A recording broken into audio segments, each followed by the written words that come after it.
Android smart ಟಿವಿಯ back light driver section ಬಗ್ಗೆ ನೋಡುವ. ಇಲ್ಲಿ ಅಂತ ನಾನು ಕ್ಯಾರಿ ಮಾಡಿದ್ದೇನೆ ಬ್ಯಾಕ್ ಲೈಟ್ ಡ್ರೈವರ್ ಸೆಕ್ಷನ್.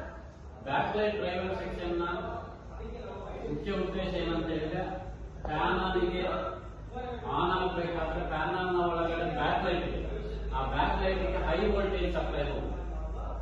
ಆದ್ರೆ ಡ್ರೈವರ್ ನ ಮೂಲಕ ಹೈ ವೋಲ್ಟೇಜ್ ಸಪ್ಲೈ ಹೋಗುತ್ತೆ. ಇದು ನಾನೊಂದು ಸರ್ಕ್ಯೂಟ್ ಇದೆ ನೋಡಿ, 12 ವೋಲ್ಟೇಜ್ ಇಂದ ಅಥವಾ 24 ವೋಲ್ಟೇಜ್, ಮ್ಯಾಕ್ಸಿಮಮ್ 24 ವೋಲ್ಟೇಜ್ ಎಸ್ಎಂಪಿಎಸ್ ಇಂದ ಇನ್ಪುಟ್ ಮಾಡಬೇಕು.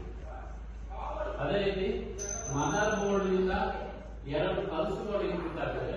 BLON ಬ್ಯಾಕ್ ಲೈಟ್ ಆನ್ ಮತ್ತು BIM ಬಿಮ್ಮಿಂಗ್ ಕಂಟ್ರೋಲ್ ಅಂತ ಇದು 2 ವೋಲ್ಟೇಜ್ ಇಂದ 24 ವೋಲ್ಟೇಜ್ ವರೆಗೆ ಇನ್ಪುಟ್ ಆಗುತ್ತೆ.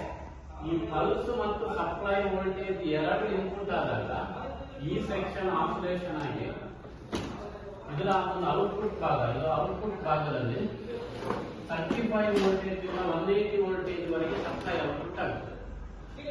ಇಲ್ಲಿ ಆನ್ ಆಗಬೇಕಾದ್ರೆ ಪಲ್ಸ್ ಬರಲೇಬೇಕು.